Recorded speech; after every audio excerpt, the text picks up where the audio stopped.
सब लोग भाव से कथा का श्रवण करते हैं। स्थान पर बैठिए, वार्ता सब लोग न करें। ओम नमो भगवते वासुदेवाय।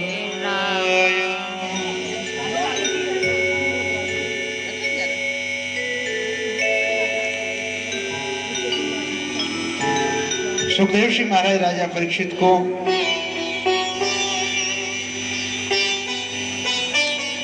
कथा का तात्पर्य होता है केन प्रकारेण कथा।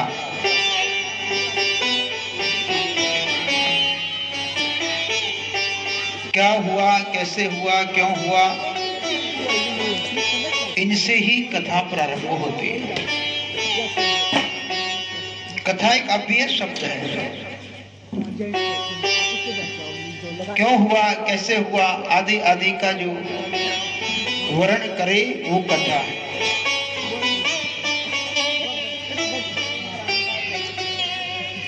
राजा परीक्षित सुखदेव जी महाराज से अनेक अनेक प्रश्नों का पूछते हैं।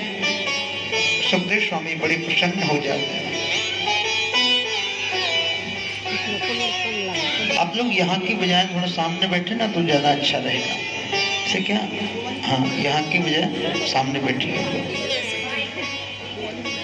आपकी ही सामर्थ्य है जिससे यहाँ वक्ता कोई भी बोल पाता है। श्रोता की ही सामर्थ्य से बोल पाता है। सुन रहे क्या? हेलो, आपकी जो दृष्टि पड़ती है ना व्यासपीठ पर, वो जो सामर्थ्य है ना उसी से बोल पाता है। आपको कमरे में कथा सुनाओ तो नहीं सुना सकते। हाँ, तो आप यहाँ विराजें और दृष्टि भागवत जी पर रखें ताकि हमें भी लाभ हो और आपको भी लाभ हो। भाव से कहिए राधे। है रास्ता छूटा हुआ है, हम लोग जनता को घुसा लेंगे। आप चिंता ना करो, अपने आप ही बनाओ। श्री राधे राधे जय राधे, राधे राधे प्रिया प्रिया। राधे श्री राधे, श्री राधे प्रिया प्रिया। श्री राधे जय राधे, राधे राधे प्रिया प्रिया। श्री राधे, श्री राधे, राधे राधे प्रिया प्रिया। श्री राधे हैंग की गिरा किसी का, हैंग की गिरा किसी का। राधे प्रिया प्रिया।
बोलिए भागवत भगवान की। ज्यादा कम हो गया। हाँ, ज्यादा ही कम, थोड़ा परम संत श्री सुखदेव जी महाराज राजा परीक्षित को कहा, राजन तो संत का संग होने से बुद्धि परिवर्तित हो गई। संत का संग, साधु का संग ऐसा हुआ, इच्छा थी कि कपिल मुनि के आश्रम में जाकर के नमन प्रणाम करके कुछ ज्ञान की बातें सीख करके आऊं। ज्ञान तब तक नहीं होता जब तक अभिमान रहता है। राजा को था कि मैं तो राजा हूं, तो पालकी में बैठ के जाऊंगा। भरत जी ने कहा, बेटा कुछ देना है ना, अगर देने की इच्छा है, पात्रता, तो पात्र जो है नीचे रखना होगा, यानी अभिमान को छोड़ना होगा।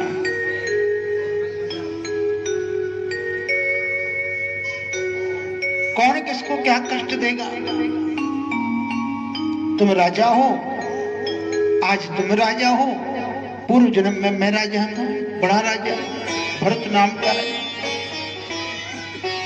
वो तो संग बिगड़ गया, माया में, मोह में फंस गया, मोह में फंस करके मृग बनना पड़ा।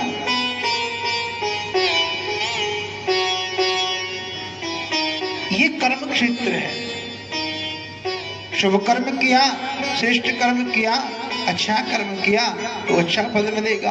और विधि का विधान ऐसा है, कर्म में गड़बड़ हुई तो उसकी व्यवस्था भगवान ने की। कपिल देव तो पहले कह रहे हैं, अत्रैव नरक स्वर्गः इति मातः प्रचक्षते। कपिल देव जी कह रहे हैं, माँ ये नरक स्वर्ग ना, इन सबका फल यहाँ भी प्राप्त होता है, यहाँ भी प्राप्त होता है। बहुत सुख साधन है, इच्छा हुई वही प्राप्ति हो। स्वर्ग में क्या है, इच्छा हुई आपकी वही कल्प वृक्ष ने देते हैं। कल्प वृक्ष और चिंतामणि, उनका स्वभाव क्या है, लोक सुखम। कल्प वृक्ष के नीचे जाए कोई, प्रार्थना करे, जो मन में इच्छा हो तत्काल प्राप्त हो जाए, वही चिंतामणि का स्वभाव। वैसे ही बहुत सुख साधन हमारी इच्छा अनुसार, जितनी हमारी इच्छा अपेक्षा है उतना हमें प्राप्त है, तो वो स्वर्ग में ही तो है। अत्रैव नरक स्वर्ग इति माता प्रचक्षते। कपिल देव जी कह रहे हैं माता देवहूति से।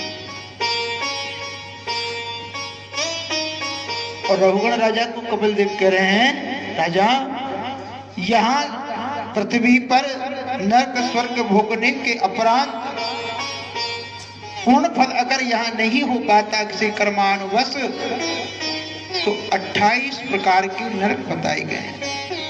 दक्षिण दिशा में कुंभीपाद, रौरव, वैतरणी आदि 28 प्रकार के नरक हैं। आज जीव सोचे कि मैं बड़ा होशियार हूँ, बड़ा चतुर हूँ, मैं धोखा देने में बड़ा माहिर हूँ, झूठ बोलने में मैं बड़ा चतुर हूँ, पता भी नहीं चलने देता।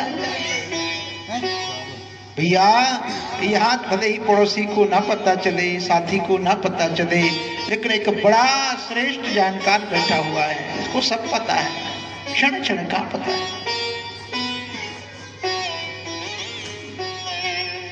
कपिल मुनि कह रहे हैं, राजा अगर कर्म श्रेष्ठ नहीं है, कपट जीवन में है, धोखे की भावना है, दोष दर्शन करने का स्वभाव है, सामर्थ्य होते हुए भी वितरण नहीं किया, सामर्थ्य होते हुए भी उपकार नहीं किया,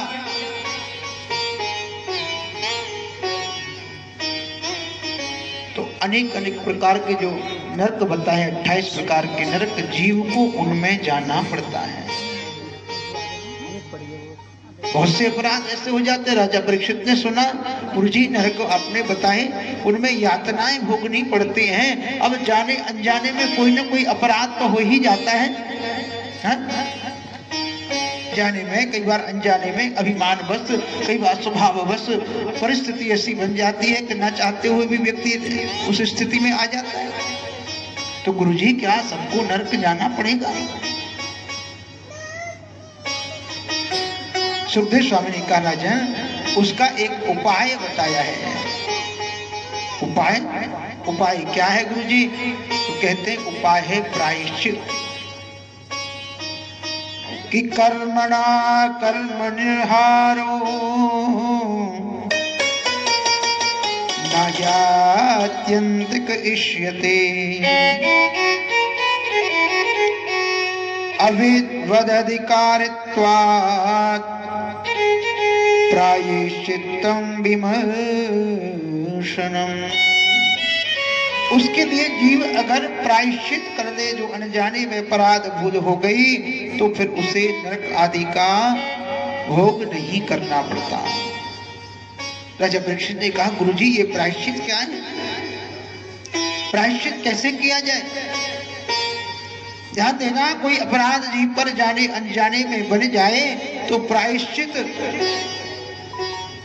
आपने किसी का अपराध किया हो, क्षमा याचना कर लो तो कई बार वो क्षमा कर देता है। बहुत दिन का अपराध भी उसकी दृष्टि में समाप्त हो जाता है। ऐसे ही प्रायश्चित कहा गया है। कोई अपराध हमारे द्वारा बन गया, पुनः न करने का संकल्प दिया, और जिसका अपराध बना है उससे क्षमा याचना की है।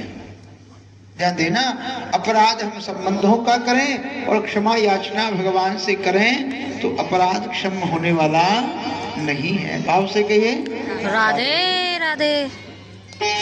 अपराध घर में संबंधों का करके आते हैं। बुरा पिता को बोल करके आए, माँ को बोल करके आए, क्षमा भगवान से मांगते हैं तो क्षमा होने वाला नहीं है।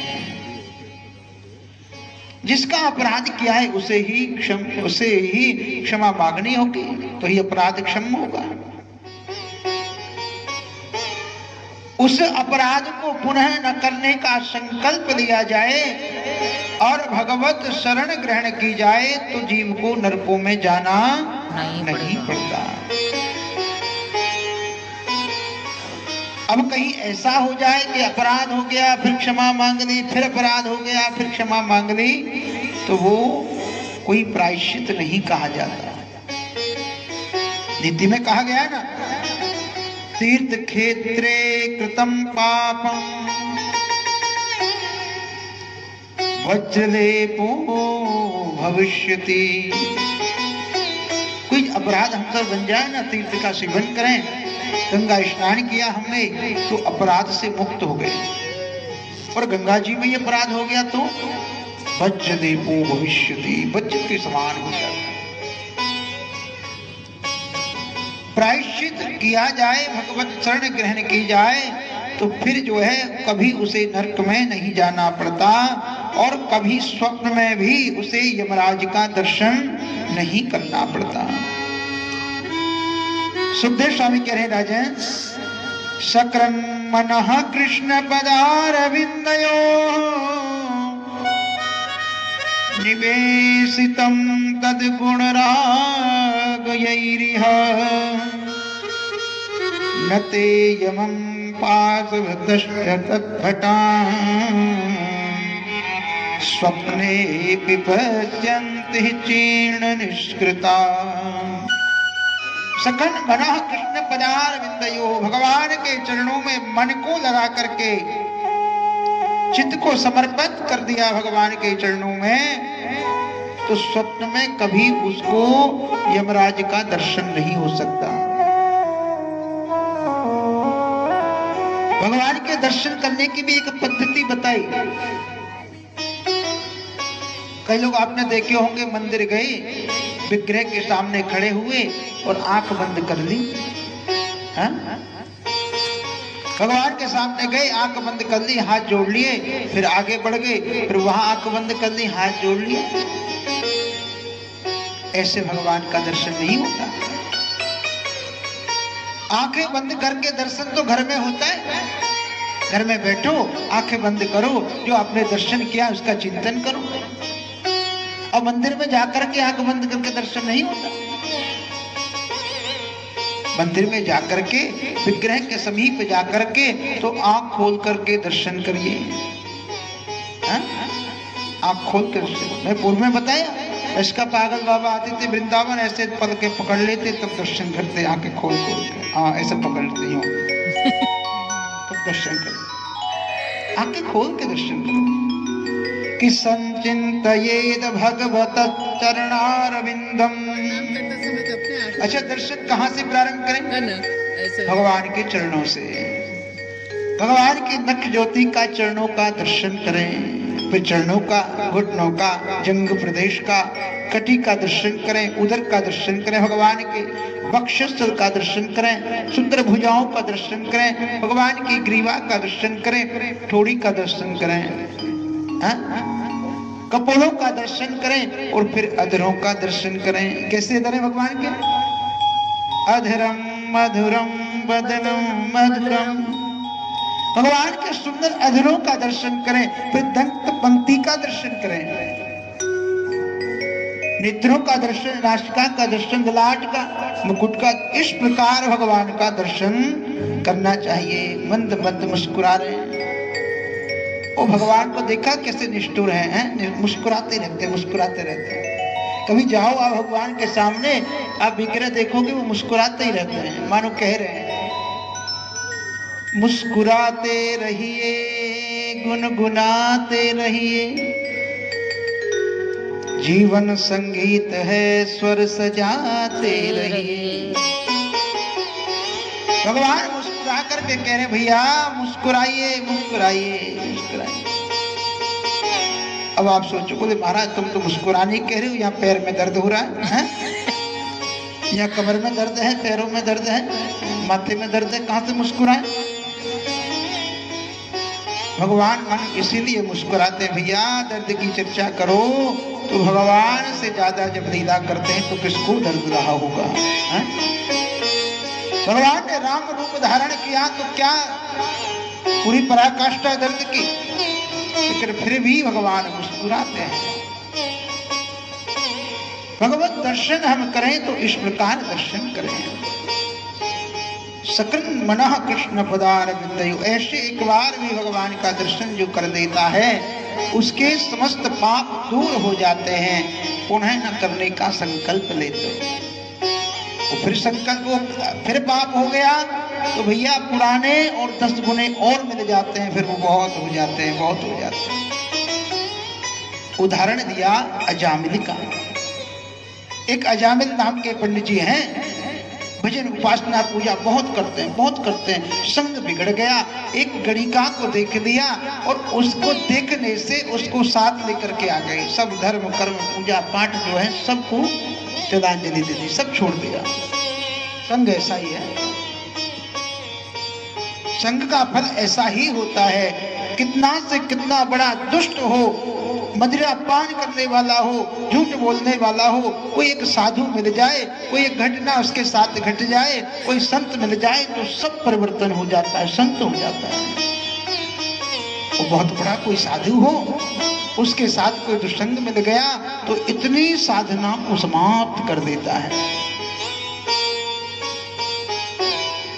कि कान्य कुब्जे दुजह कश्य दासी पति रजामिला। एक अजामिल नाम के दासी यानी वैश्या गणिका के साथ रहने लगे। अब संबंध इस प्रकार का है तो भगवान की उपासना कहाँ होगी? भगवत भजन तो व्यवहार से ही पता चलता है कि व्यवहार श्रेष्ठ है तो ही भजन कर सकता है। वो व्यवहार में कटुता है, व्यवहार में है सुचिता नहीं है तो कैसे भजन करेगा?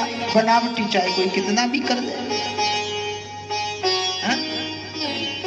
आप एक बार किसी से राधे राधे बोलो, राधे श्याम बोलो, नमस्कार स्वागत आदि बोलो, आप पहचान जाओगे कि भैया की ये कटुता है कि इसमें सरलता है।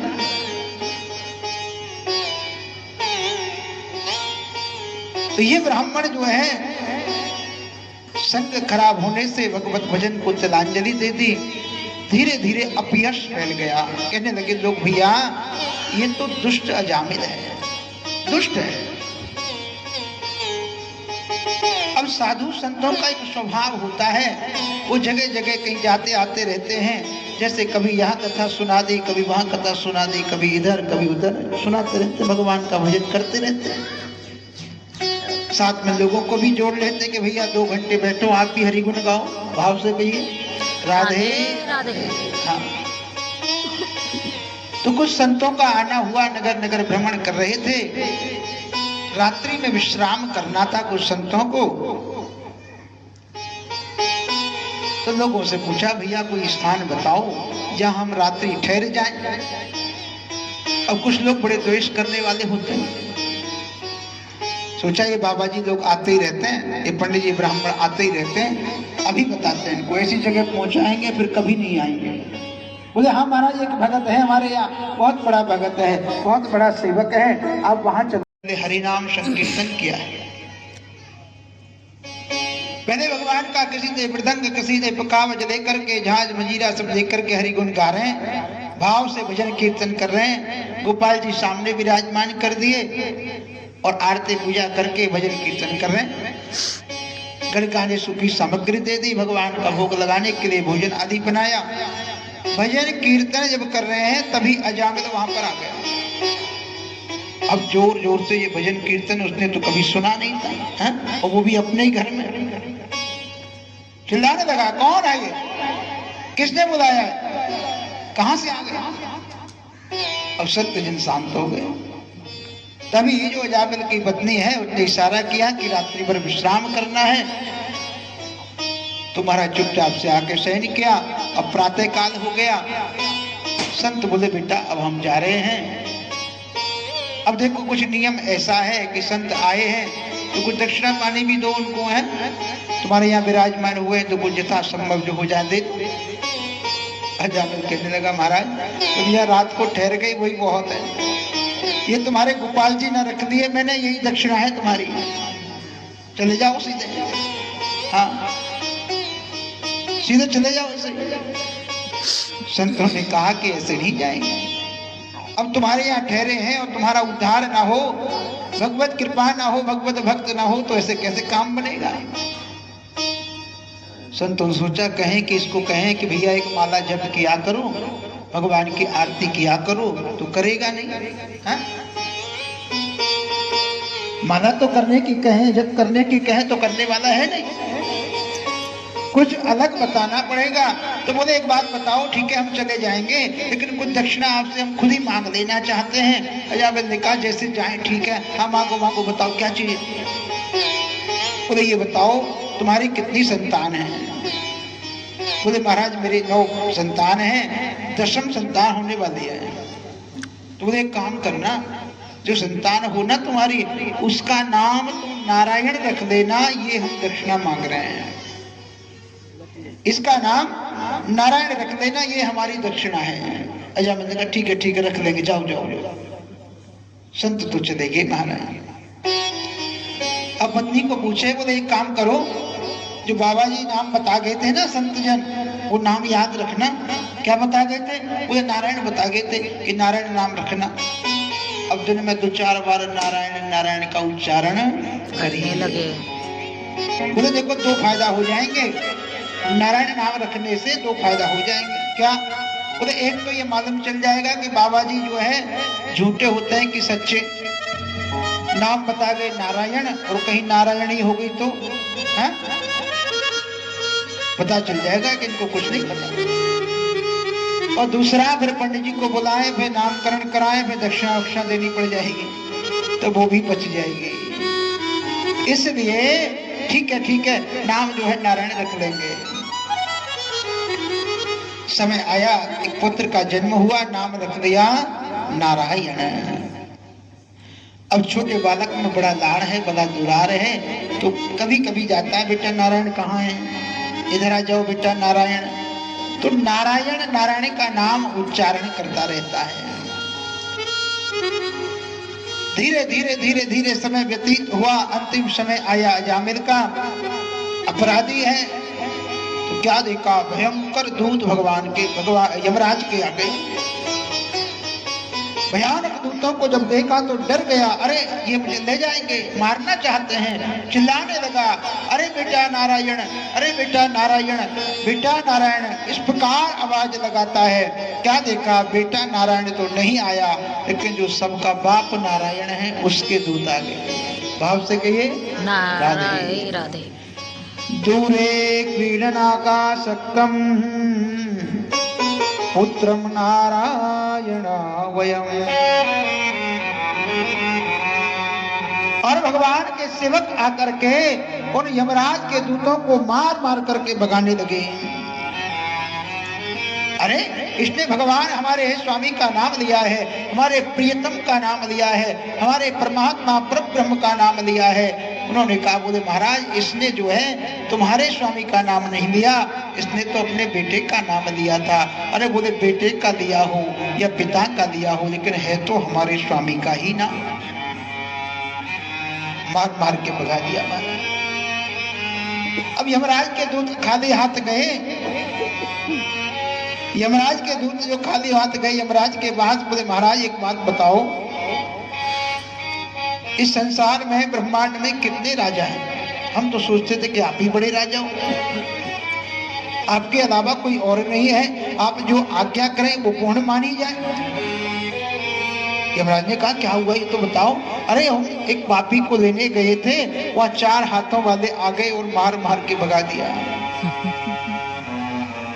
यही सुना 4 हाथों वाले हाथ जोड़ के प्रणाम करते, भैया वो तो मेरे भी स्वामी के सेवक हैं, वो तो मेरे भी स्वामी हैं। अरे बोले महाराज उसने जो है अपने पुत्र का नाम लिया था। अरे भले ही पुत्र का नाम लिया हो, भगवान का नाम कैसे भी लिया जाए वो भगवान का नाम ही होता है। सांकेत्यम पारहास्यम वा स्तोभम हेदनमेव वा। भगवान का नाम कैसे भी लिया जाए, संकेतम यानी संकेत में दिया जाए। आप कहीं बता रहे हो कि कहाँ पे, अरे वो मंदिर है ना भगवान जो विराजमान है वहां पे, वहां पर ऐसे चले जाइए, वो चले जाइए, संकेत भी करें तो भी वो भगवान का नाम है। कई बार हंसी मजाक में भगवान का नाम लें, वो भी गणना में नाम आता है। अभेद ना करके मन से बिना मन लगे कैसे भी भगवान का नाम लें वो कल्याणकारी ही होता है। भगवान तो संकेत समझ जाते हैं। माला लेके बैठेंगे भैया, मन ना भी लग रहा हो ना तो भी कोई बात नहीं है, भगवान को तो पता ही है कि माला लेके बैठा है, उसे तो पता ही है, आज नहीं तो कल मन लग ही जाएगा, बैठो तो। सांकेत्यम पारिहास्य, गोस्वामी तुलसीदास जी तो कहते हैं, भाव कुभाव अनक आलस हो, भाव कुभाव भाव कुभाव अनक आलस हो, भाव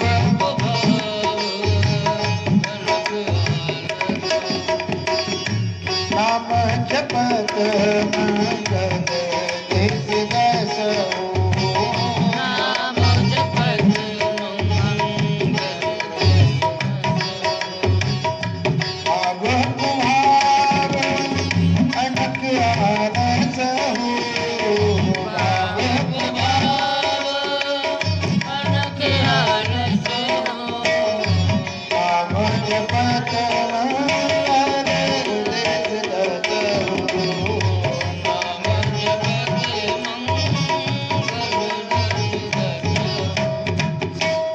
भगवान का नाम कैसे भी लिया जाए, भाव से, कुभाव से, अनक से, आलस से, तो दसों दिशाओं में मंगल देने वाला है। किसान जैसे होता है ना, तो बीज जब डालता है तो उल्टा पड़ा सीधा पड़ा नहीं देखता, उस बीज को उगना ही है। वैसे ही भगवान नाम कैसे भी लिया जाए वो कल्याणकारी ही है। यमराज के दूत बोले, महाराज एक बात बताओ, अब हम जाएं और खाली हाथ आ जाएं, ये भी ठीक नहीं है। अभी बता दो कि किस किस को लेकर के आए और किसको छोड़ करके आ जाए, किसको देने ना जाए। तो यमराज ने कहा मैं कुछ बात बता देता हूं आपको, उनको कभी दे करके यमलोक में मत आइएगा। कि जिह्वा न भक्ति भगवत गुणनामधेयम् चेतस न स्मरति तच्चरणारविंदम्। जिसकी जीवा कभी हरि नाम नहीं गाती, ऐसे जो जीव हैं उनको आप मेरे नरक में देकर के आ जाना। कभी भगवान के चरणार बिंद का इसने स्मरण नहीं किया, कभी भी भगवत चरणों में इसका सिर नहीं झुका, ऐसा जो जीव है उसको आप भले ही नरकों में लेकर के आ जाइएगा। यमराज दूतों में बड़ी सुंदर बात बताई है। राजा परीक्षित जी महाराज जब पूछते हैं, सुखदेव स्वामी ने कहा राजन, अजामिल को यमराज के दूतों से भगवान के पार्षदों ने बचा लिया, भगवत चिंतन किया, भगवत नमन किया और अंत समय में भगवान के धाम के लिए गए हैं। और भगवान भी प्रसन्न हो गए, भगवान भी प्रसन्न होकर के खड़े होकर के स्वागत कर रहे हैं कि आज कोई और नहीं, मेरा परम भक्त अजामिल आ रहा है, भगवत मैं हो जाता है जीव, तो भगवान भी उसका स्वागत करते हैं, भगवान भी जो है उसका सुंदर आसन प्रदान करते हैं। विक्रम अगर श्रेष्ठ हो, कबीरदास जी कहते हैं मरने से सब जग डरा मेरे मन आनंद। मरने की बात किसी को पता चल जाए तो चेहरा मलिन हो जाए। मरने की कोई बता दे कि संकट का समय है तो बड़ी उदासी, ना तो दिन दिखता ना रात, सूरज में तेज नहीं नजर आता, चंद्रमा में शीतलता नजर नहीं आती।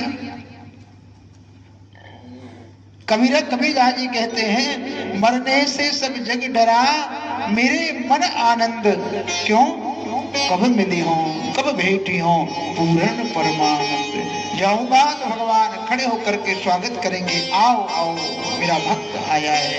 कब ऐसा हो सकता है? जब जीवन इतना तेजस्वी हो, जीवन हमने अपने धर्म कर्म के अनुसार, विधान के अनुसार जिया हो,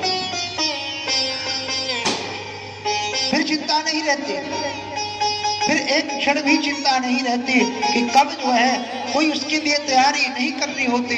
लेकिन जब अपराध में जीवन होता है तब जो है हर क्षण दुख लगता है, हर क्षण भय लगता है कि न जाने क्या होगा। कबीरदास जी कहते जाऊंगा और भगवान से मिल जाऊंगा। चदरिया जीनी रे जीनी ध्रुव प्रहलाद सुदामा ने ओढ़ी।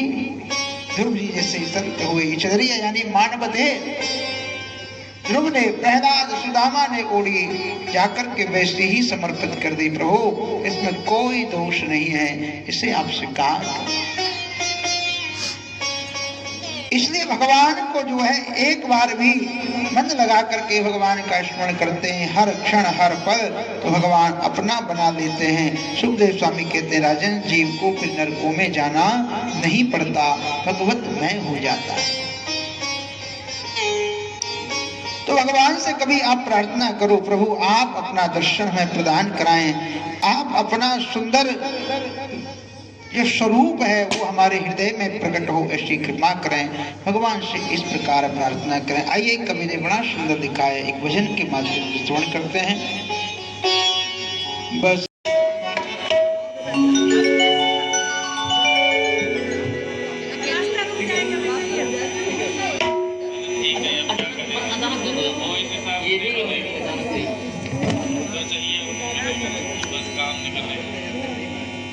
ठीक बज रहा था।